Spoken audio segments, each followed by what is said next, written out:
O Hemocentro, quando surgiu em Mossoró, veio transformar lágrimas de sangue em sorrisos de muita alegria, porque nós tínhamos muitos hemofílicos que sofriam de dor, que morriam de sangramento. Quando uma pessoa sai daqui e doa sangue, ele pode dizer de peito aberto e bater no coração e dizer: eu sou um salvador de vidas. A doença, ela não distingue o pobre nem o rico. A doença vem para todos e ela chega num momento inesperado.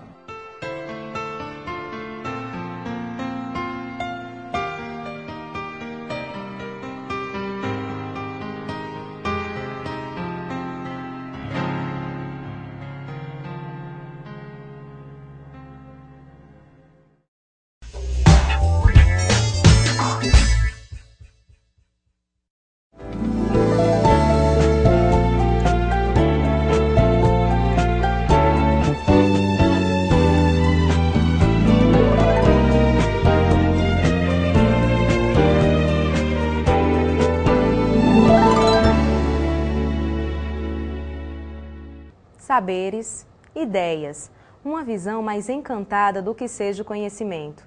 Tudo isso através do encontro com autores da literatura brasileira e mundial.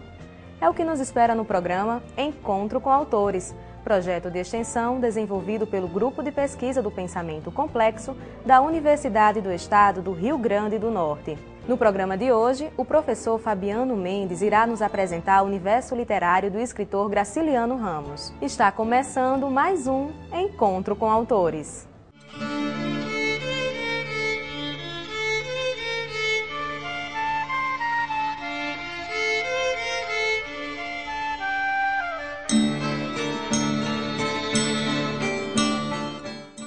A obra de Graciliano ela é curta porque o método de criação de Graciliano era um método muito severo.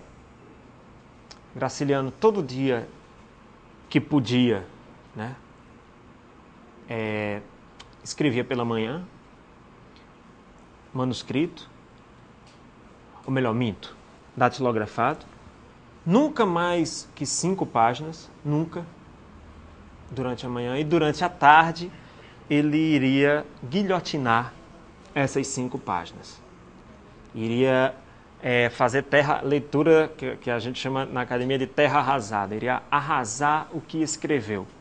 E desse arrasamento, dessa guilhotinagem, sobrava aí 2, 3 páginas por dia. Era essa a produção de Graciliano.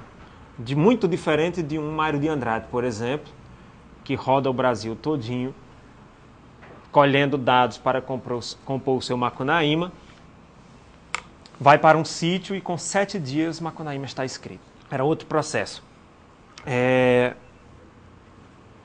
João Cabral de Melo Neto comparava a Graciliano às lavadeiras de beira de rio, que ficam torcendo a roupa, torcendo, até não ter mais água para pingar dali. Então era isso que Graciliano fazia, ele tossia, como João Cabral também fazia.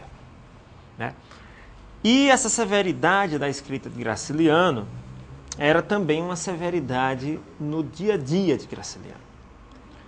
Graciliano era um homem de hábitos repetitivos.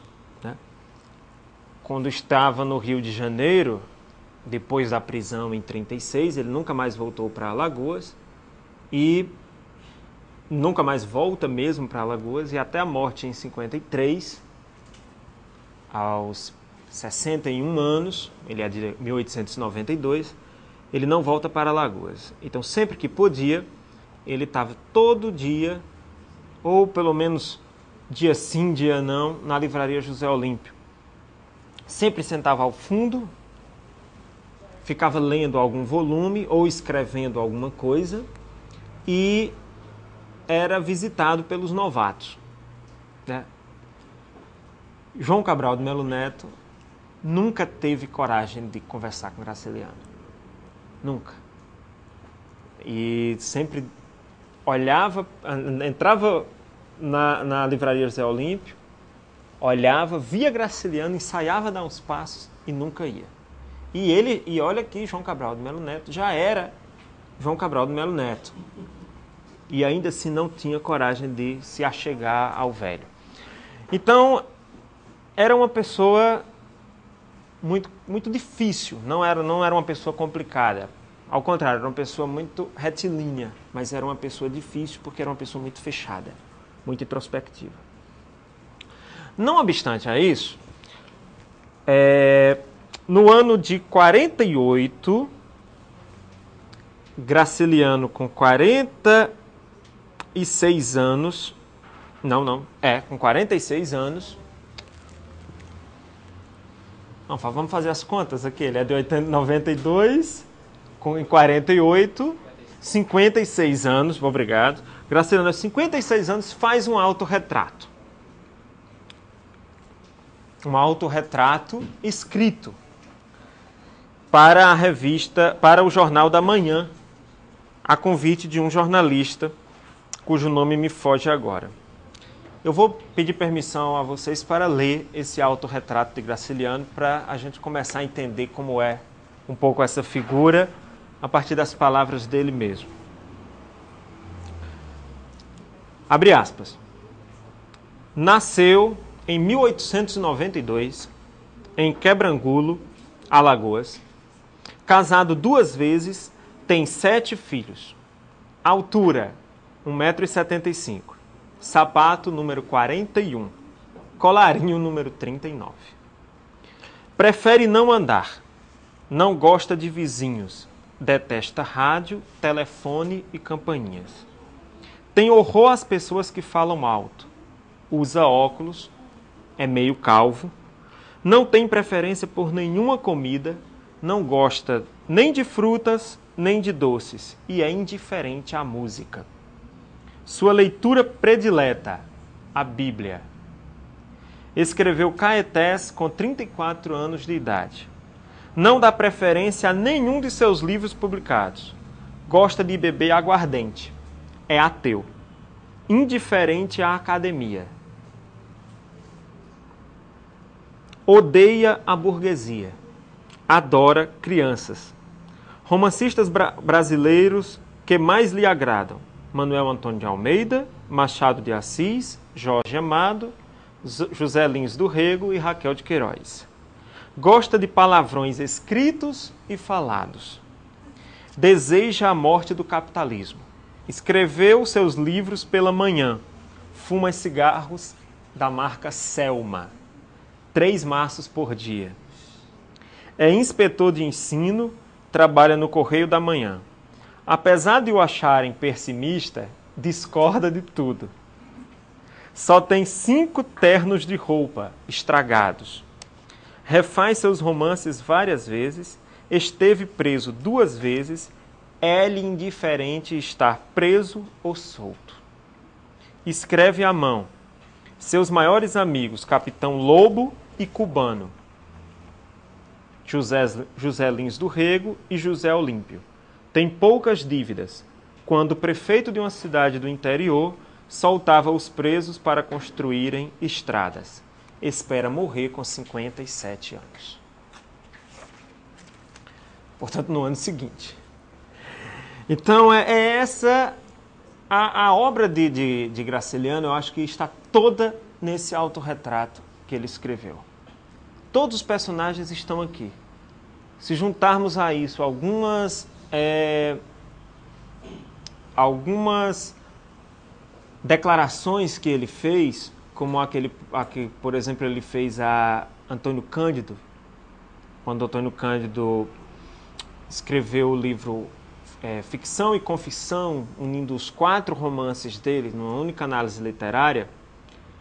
Ele escreve dizendo que se a seca realmente tivesse atingido a família dele, ele seria tal qual Fabiano de Vidas Secas.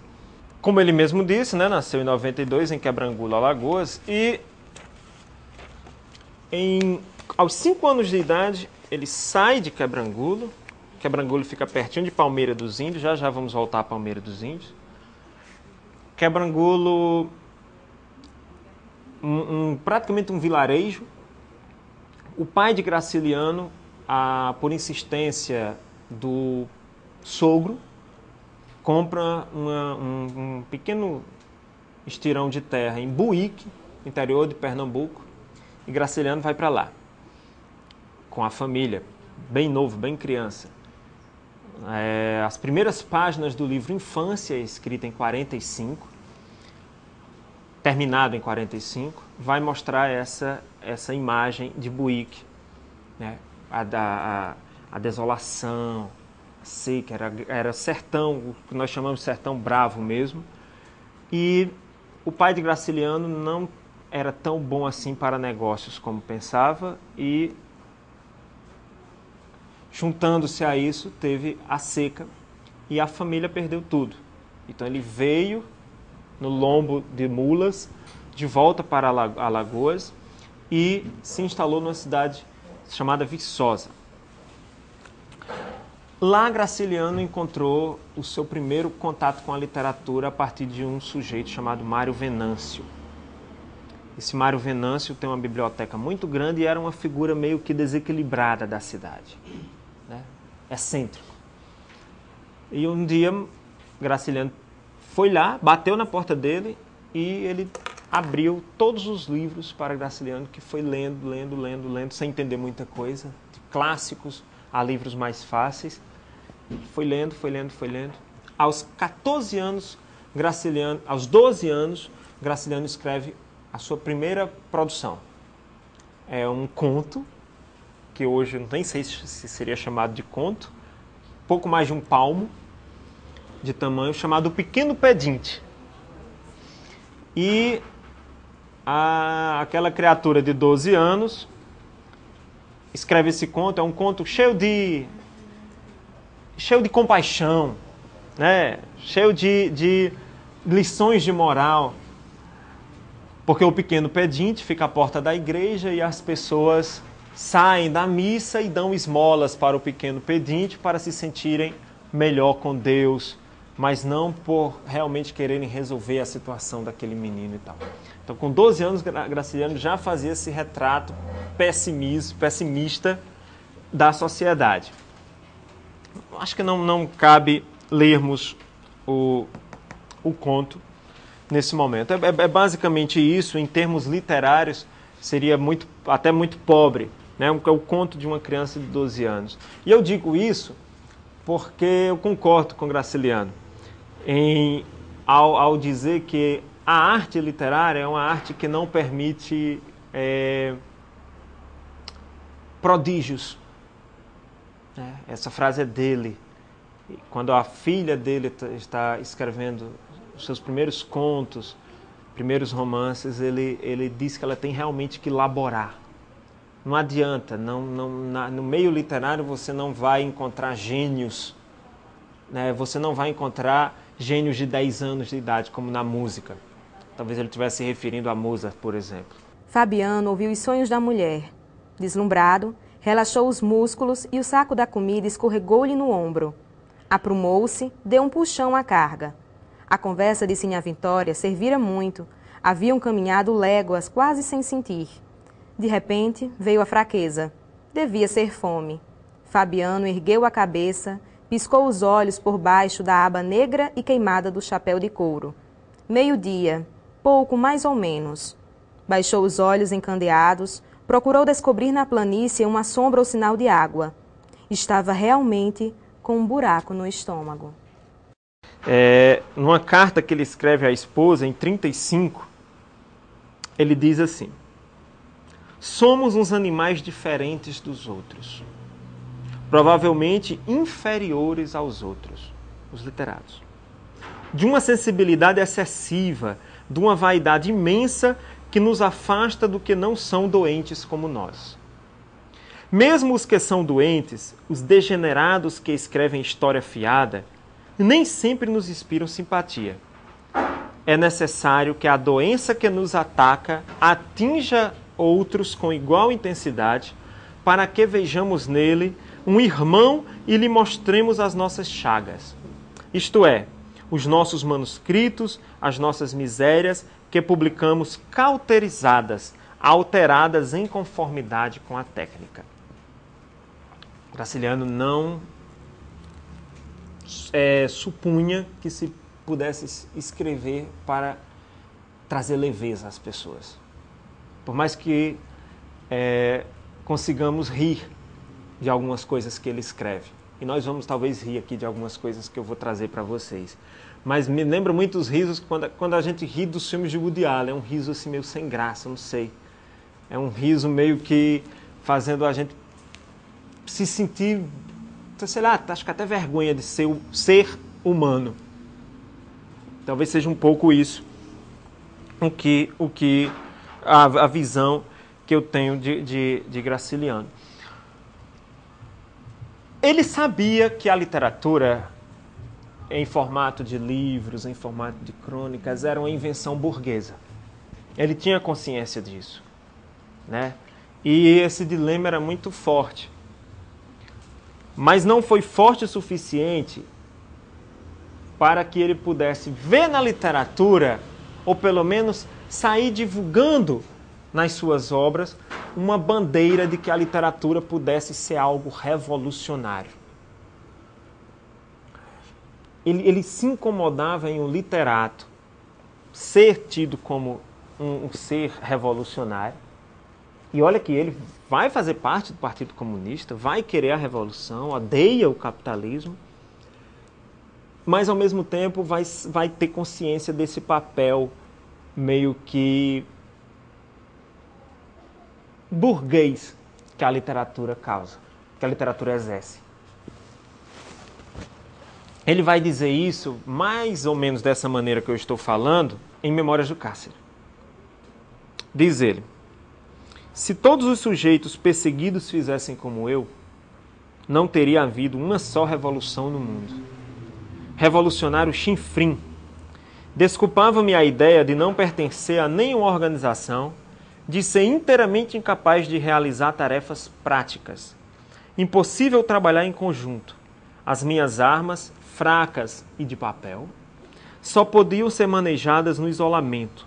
No íntimo, havia talvez um incerto desejo de provocar a nova justiça inquisitorial, perturbar acusadores, exibir em tudo aquilo embustes e patifarias. Essa vaidade tola devia basear-se na suposição de que enxergariam em mim um indivíduo com um certo número de direitos, coisa que o Estado Novo não viu nada. Graciliano não viu nada disso. Graciliano vai ser preso junto com qualquer ladrão de galinha, junto com qualquer ladrão normal. E dentro desses ladrões normais estava Cubano, aquele Cubano que é um dos dois amigos dele que ele falou no autorretrato. Cubano e o Capitão Lobo. Cubano vai ser o ladrão, é um ladrão que vai ajudar inúmeras vezes Graciliano quando está preso na colônia correcional. Cubano vai insistir, por exemplo, que Graciliano coma. Graciliano não queria comer e Cubano vai ser um dos que vai ficar atazanando a vida dele ali para que ele coma. Capitão Lobo, ao contrário, faz parte do sistema que está prendendo Graciliano. Capitão Lobo, o encontro de Graciliano com o Capitão Lobo vai se dar ainda em Recife. Graciliano é preso em Maceió, em 1936. Em março de 1936. Vai ser levado de navio para Recife, faz uma escala em Recife. Novos prisioneiros entram no navio chamado Manaus. E Graciliano vai para o Rio de Janeiro, com esses novos presos. E Graciliano foi preso por quê? Por que ele fala em revolucionário? Por que ele fala em revolucionário chinfrim? Por que ele fala que as suas armas são fracas e de papel? A acusação da prisão de Graciliano nunca foi formalizada. Não existe uma documentação sequer que comprove que Graciliano foi preso pela política de Vargas por causa disso. No entanto, entrou para a história a prisão por conta de suposta participação de Graciliano nos levantes de 1935, a chamada intentona comunista, né? Que aconteceu em Natal, em Recife e no Rio de Janeiro. Graciliano teria, de algum modo, participado ou aqui a de Natal ou a de Recife. Fazendo o quê? Não me pergunte, porque eu nunca soube o que é que Graciliano poderia ter feito. Que tipo de orientação, que tipo de ajuda ele poderia ter dado. Nem ele sabia. Há mais 2 ou 3 suposições dessa prisão, algumas até envolvendo romances. Também é pouquíssimo confiável essa versão. E há uma outra que Graciliano teria negado o emprego a uma professora no sistema educacional público de Maceió de então. Por quê? Porque Graciliano, na época da prisão em 1935, estava trabalhando como o equivalente hoje a secretário de Educação do Estado de Alagoas. Ele já estava morando em Maceió, e isso já aconteceu depois da experiência dele como diretor da imprensa oficial de Alagoas, em 30, ano da Revolução de Getúlio, quando ele é preso pela primeira vez. Antes disso, Graciliano foi prefeito da cidade de Palmeira dos Índios, né? Cidade onde ele vai se instalar definitivamente em Alagoas a partir de 1921.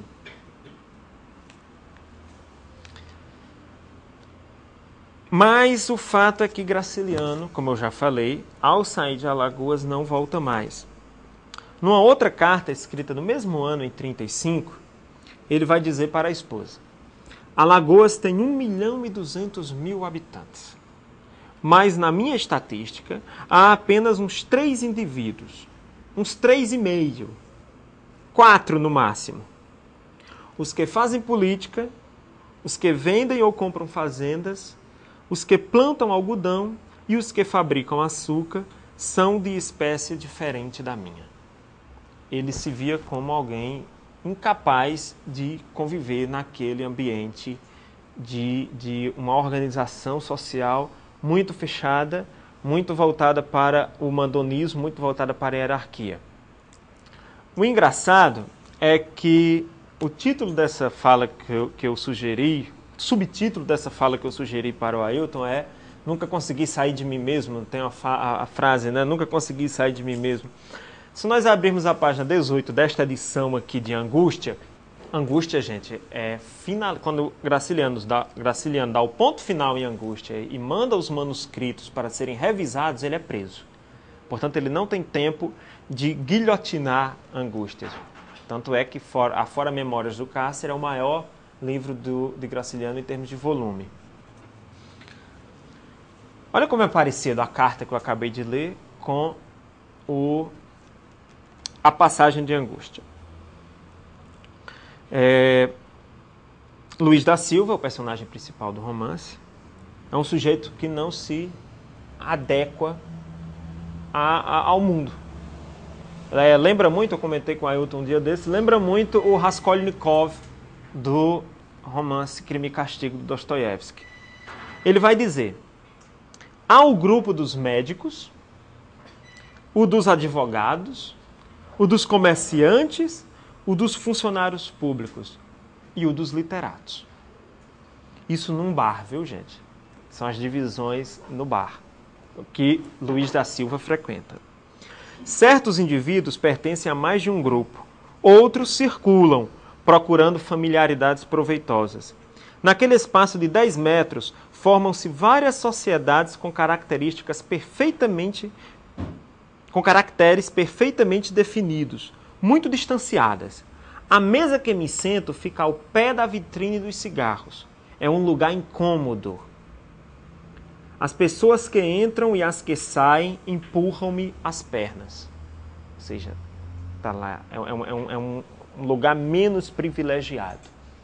Observem que ele fala de Alagoas em 1935, quando está fazendo Angústia, que é o único romance urbano de Graciliano, que está casada com a experiência que Graciliano estava vivendo, agora morando em Alagoas e trabalhando como esse secretário de educação.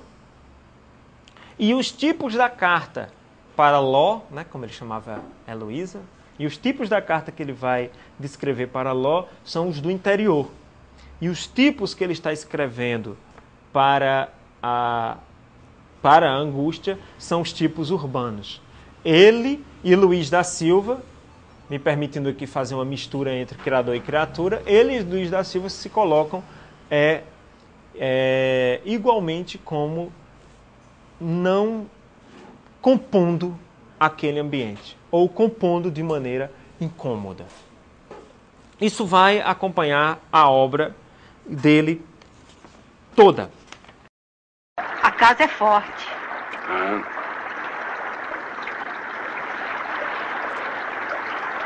O pasto é bom. Vão tudo engordar.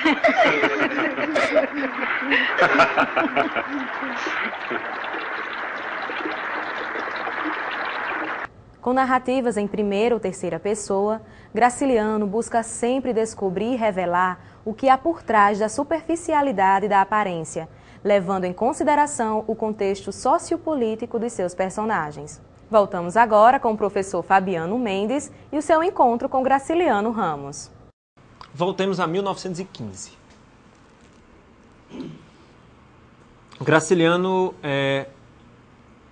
viaja para Maceió em 1908 e vai estudar em Maceió. Lá ele tem contato com um sujeito chamado Barão de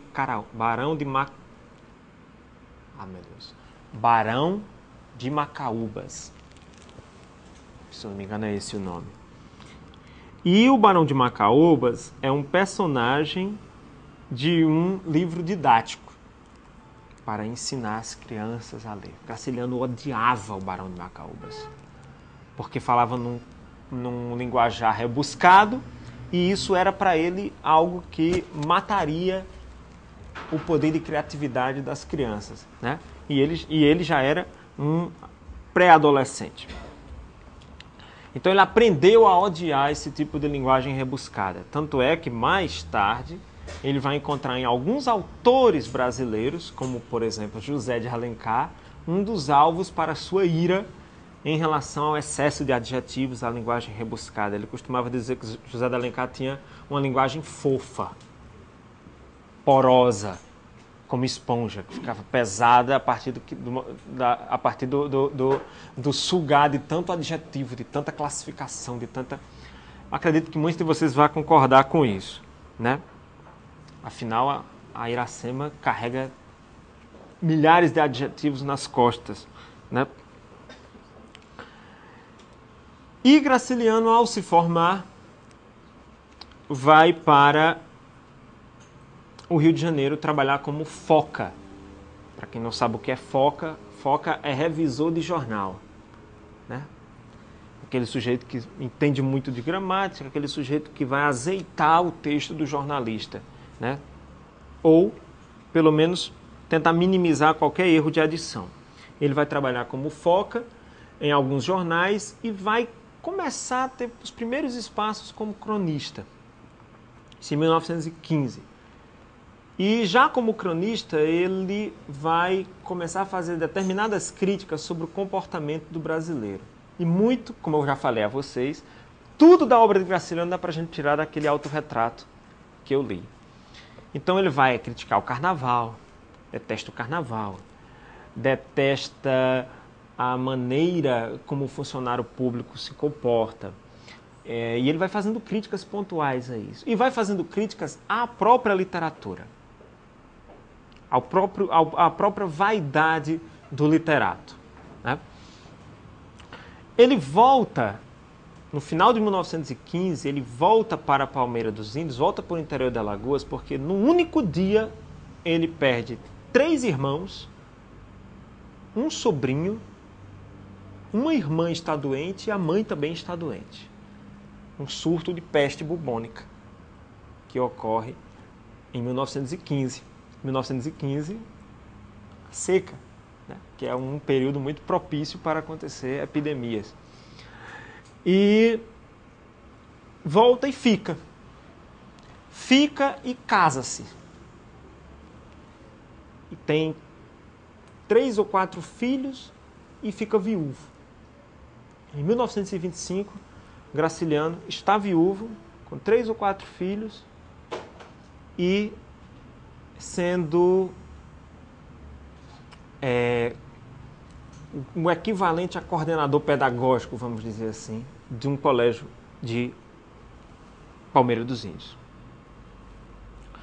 Incentivado por alguns ex-alunos e amigos, ele vai se candidatar a prefeito. E aí é eleito prefeito em 1928. E como prefeito, Graciliano vai ser, aí sim, vai começar a ser um escritor, como prefeito. Ele vai escrevendo, ele começa a escrever Caetés, o primeiro romance, em 1925. E em 1928, ele escreve os famosos relatórios. Para quem não conhece mais a fundo a obra de Graciliano, os relatórios, como prefeito, são relatórios como prefeito. Pensem num prefeito que faz, para nós que somos historiadores, né, Ludeci, seria o equivalente às falas dos presidentes de província ou os relatórios, os anuais. Anuário do Estado do Rio Grande do Norte. Pois bem, ele fazia o balanço anual da administração e mandava para o prefeito, para o governador, o então governador Álvaro Paes. Pois bem, gente, esses relatórios caíram na imprensa, de algum modo, porque eram relatórios escritos como se não fosse um relatório técnico. Era um relatório como se fosse um romance de Eça de Queiroz, descrevendo ali os pormenores daquela vidinha, né? Vidinhazinha na cidade do interior. Só que ele tinha também de dizer, eu como prefeito eu fiz isso, eu como prefeito comprei isso, comprei por tanto. Aí tem as contas, tantos contos de réis, aí tem diminui, sai o saldo e tal, mostra o caixa, mostra como... Eu vou ler algumas passagens aqui e vocês vão entender por que esses relatórios causou tanto frisson. E até no Rio de Janeiro, nos jornais do Rio de Janeiro, foi comentado e caiu no ouvido de um cara chamado Augusto Frederico Schmidt. E o Schmidt diz assim, uma pessoa que escreve um relatório desse tem um livro na gaveta. E tinha, que era Caetés, que estava terminado. Então vamos ler algumas passagens aqui do relatório. Instituíram-se escolas em 3 aldeias, Serra da Mandioca, Anum e Canafístula. O Conselho mandou subvencionar uma sociedade que é fundada por operários, sociedade que se dedicava à educação de adultos. Presumo que esses estabelecimentos são de eficiência contestável.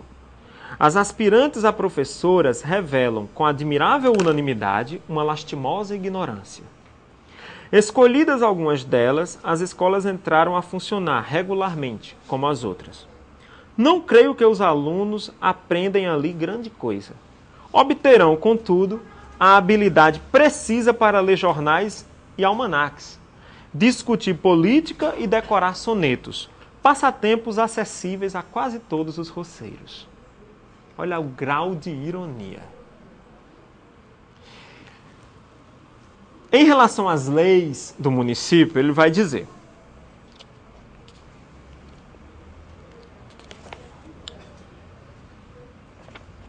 em janeiro do ano passado, não achei nada no município que se parecesse com lei. Fora as que havia na tradição oral. Vai lá para a Idade Média. Anacrônicas do tempo das candeias de azeite. Contestava a existência de um código municipal, coisa inatingível e obscura. Procurei, rebusquei, esquadrinhei, estive quase a recorrer ao espiritismo, convenci-me de que o código era uma espécie de lobisomem. Afinal, em fevereiro, o secretário descobriu, entre papéis do Império. Era um delgado volume impresso em 1865, encardido e dilacerado de folhas soltas com a aparência de primeiro livro de leitura de Abílio Borges. Um furo. Encontrei no folheto algumas leis, aliás, bem redigidas, e muito sebo. Aí ele vai continuando, vai falando do que fez, as obras urbanas, havia um problema de enchentes na cidade, ele fez um rio, um córrego artificial, e essa é a minha passagem favorita. Iniciarei, se houver recursos, trabalhos urbanos. Há pouco tempo, com a iluminação que temos, pérfida, dissimulavam-se nas ruas sérias ameaças à integridade das canelas imprudentes que por ali transitassem em noites de escuro. Já uma rapariga aqui morreu afogada no enxurro, né? Levou. Uma senhora e uma criança, arrastadas por um dos rios que se formam no centro da cidade, andaram rolando de cachoeira em cachoeira e danificaram na viagem braços, pernas, costelas e outros órgãos apreciáveis. Então, assim, esses relatórios caíram na graça, foram publicados excertos deles em jornais e revistas, e houve críticos que disseram assim, é a melhor coisa que apareceu na literatura brasileira depois de Machado de Assis. E Graciliano lá, no interiorzinho, prefeito, de vez em quando sofrendo uma ameaça de tiro, de vez em quando brigando com um coronel. Tem um caso que é muito interessante. Ele mandou recolher todos os porcos da cidade. Havia porcos, faziam das ruas chiqueiro. Mandou recolher todos os porcos da cidade e recolheram, os funcionários recolheram, e ele andando na rua viu alguns. Chegou para o funcionário que ele havia mandado fazer a tarefa e disse, você recolheu todos os porcos, eu vi, diminuíram bastante, mas aqueles lá? Não, seu Graciliano, aqueles ali são do seu pai. Ele foi e disse, prenda, recolha, confisque. Prefeito não tem pai. Não é à toa, gente, que em épocas de eleição, vez por outra, aparecem um ou outro historiador a falar do prefeito Graciliano como um exemplo de seriedade, né? E como a maioria dos que são sérios em termos de política, Graciliano acaba renunciando, né? Acaba não querendo mais fazer o jogo que às vezes é obrigado a fazer. Começamos oprimidos pela sintaxe e acabamos às voltas com a delegacia de ordem política e social. Mas nos estreitos limites a quem nos coagem a gramática e a lei, ainda nos podemos mexer. Uma passagem não tão interessante assim é quando ele passa um tempo entre 31 e 33 sozinho em Palmeira dos Índios. Ló e os filhos ficam em Maceió. E ele escreve São Bernardo numa sacristia, né? Ele tinha sofrido um acidente e eu nunca consegui identificar, em todas as biografias de Graciliano, eu nunca consegui identificar esse acidente que ele sofre, que machuca uma perna e ele é operado pela primeira vez e de vez em quando essa ferida ela volta, ela é magoada. Então eu nunca consegui identificar direito que coisa foi essa. Espero nas próximas pesquisas conseguir identificar. Parece que foi fruto de uma queda, não tenho bem certeza.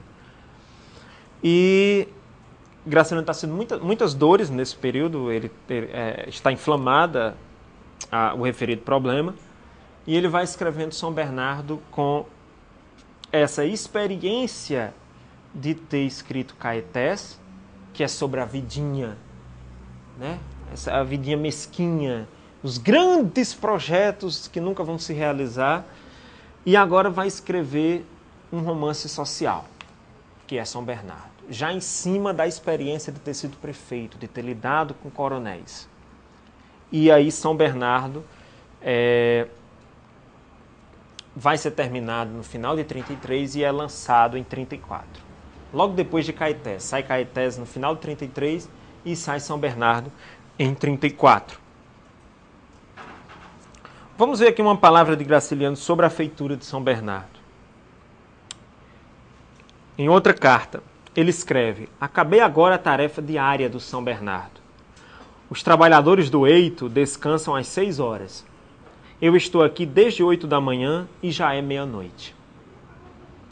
Como amanhã temos correio, fico aqui à mesa uns minutos mais, conversando com você. Com a esposa, né? Através da carta. Amanhã não terei tempo para nada, porque essa gente do São Bernardo exige todas as horas que Deus dá. Depois de tudo pronto, acontecerá o que aconteceu ao Caetés. Olha o pessimismo de novo. Haverá no mundo um sujeito mais besta do que eu? Em todo caso, antes, esta ocupação de condenado que os fuxicos da política de Palmeira dos Índios. Então, também uma maneira de ele fugir a essa realidade da cidade de Palmeira. É preso em 36, como eu já falei, e em 38 vai escrever, aí sim, a obra que unanimemente todos chamam de principal, que é Vidas Secas. E aí Vidas Secas traz algumas características peculiares da obra de Graciliano.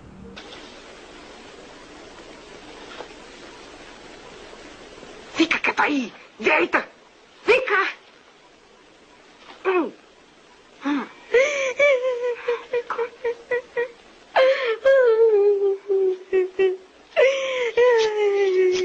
Vou matar a baleia!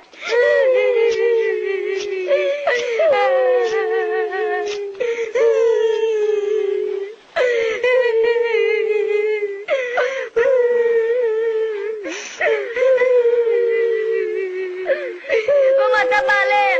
Baleia! Que desculpado! Fica aí! Nojento! Tá bom! Tá doente! Não serve pra nada! É o único livro de Graciliano em que ele não deixa o narrador falar. O narrador não fala. O narrador é ele mesmo. É o primeiro livro escrito em terceira pessoa. Uma terceira pessoa também um pouco tímida, porque ele vai se lançar, ele vai lançar mão dos pensamentos de Fabiano. O personagem, o pai o líder daquela família de retirantes.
Então é um livro que é escrito na terceira pessoa, no entanto, utilizando exaustivamente o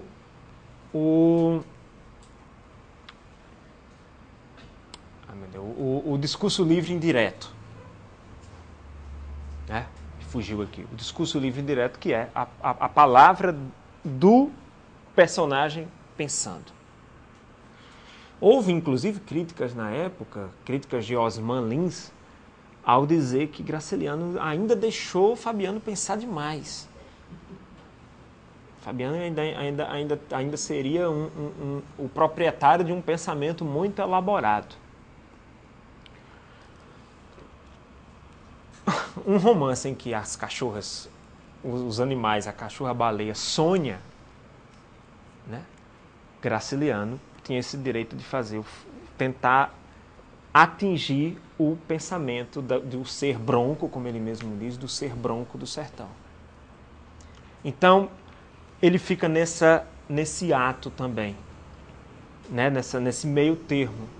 É o romance em que ele é mais severo com o personagem, não lhe dando a voz, e, no entanto, é o romance mais repleto de compaixão. Porque, para esse sujeito que nunca tinha sido narrado daquela maneira, ele lhe dá pensamentos bastante profundos, mesmo que confusos, mesmo que incompletos. É engraçado que, logo depois de Vidas Secas, vem A Terra dos Meninos Pelados, que é um conto que a Globo adaptou recentemente. Por sinal, não assisti. Queria ter assistido. E vem um pequeno livrinho que ele escreve, chamada Pequena História da República. Nesse Pequena História da República, aí sim nós vemos um Graciliano quase humorístico. Ele vai pegar a história política da República e vai fazer um escarcéu com essa história política da República. Pequena História da República sai numa época em que Graciliano está trabalhando para o governo Vargas, o mesmo governo que tinha prendido o suposto revolucionário em 1936. Em 1939, Graciliano está trabalhando como revisor da imprensa de Vargas. Basicamente o mesmo emprego de Foca quando ele foi para o Rio de Janeiro fazer revisão. O emprego foi conseguido por Carlos Drummond de Andrade. Né? E em 41, Graciliano vai estar escrevendo na revista Cultura Política. A revista Cultura Política era a revista por excelência do governo Vargas. Existe uma carta de Graciliano que ele escrita a Getúlio Vargas. Essa carta está inédita, ela está sob minha posse, uma cópia dela, e a família tem a guarda do original. Essa carta nunca veio a lume, a não ser na minha dissertação, que nunca foi publicada, portanto ainda está inédita.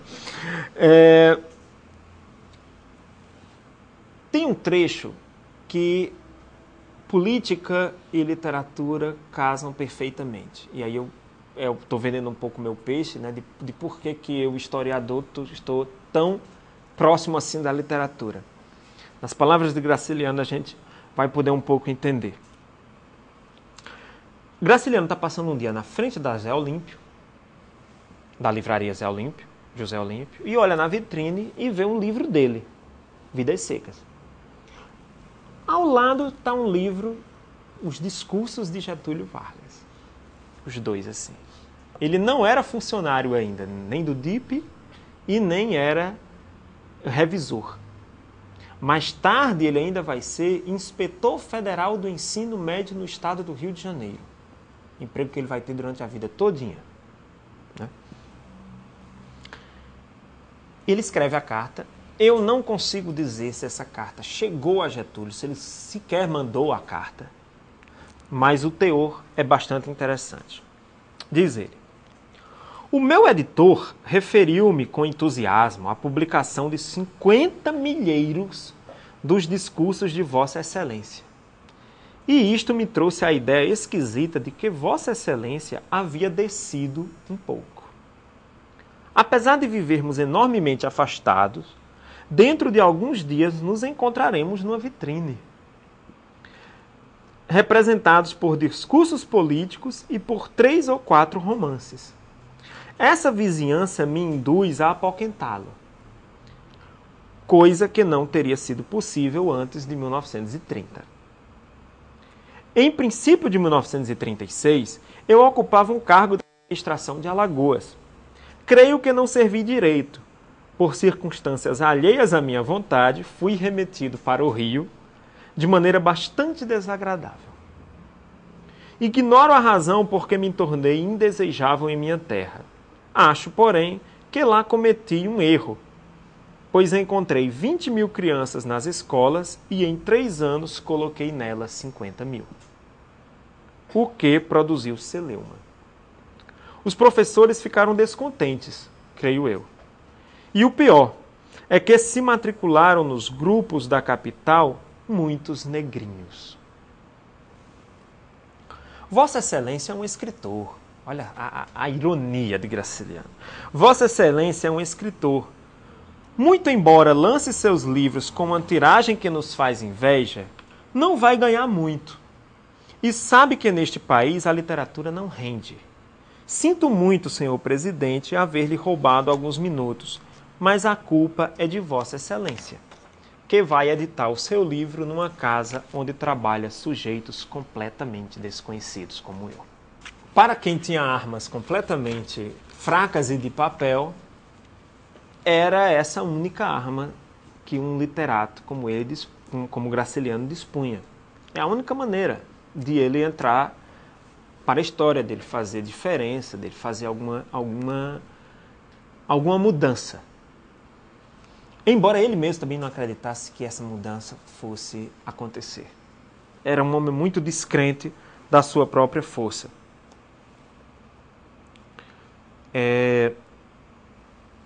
Como o tempo se avantaja, termino por aqui. Este foi o nosso encontro com o escritor Graciliano Ramos. No programa de hoje, você teve a oportunidade de conhecer um pouco mais sobre a vida e obra desse ícone da literatura brasileira, através do olhar do professor Fabiano Mendes. Nós ficamos por aqui. Até o próximo Encontro com Autores.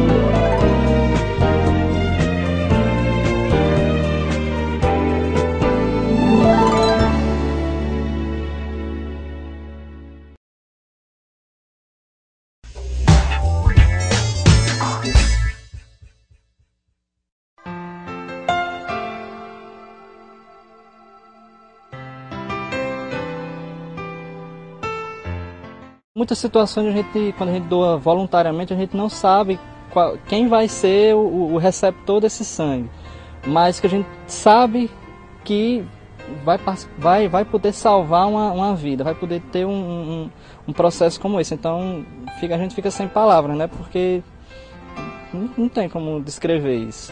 É um pouquinho da gente correndo nas veias de outras pessoas. E eu acho que a gente nunca sabe o dia de amanhã. Hoje é alguém que eu estou beneficiando. Amanhã pode ser que seja eu que seja o beneficiado.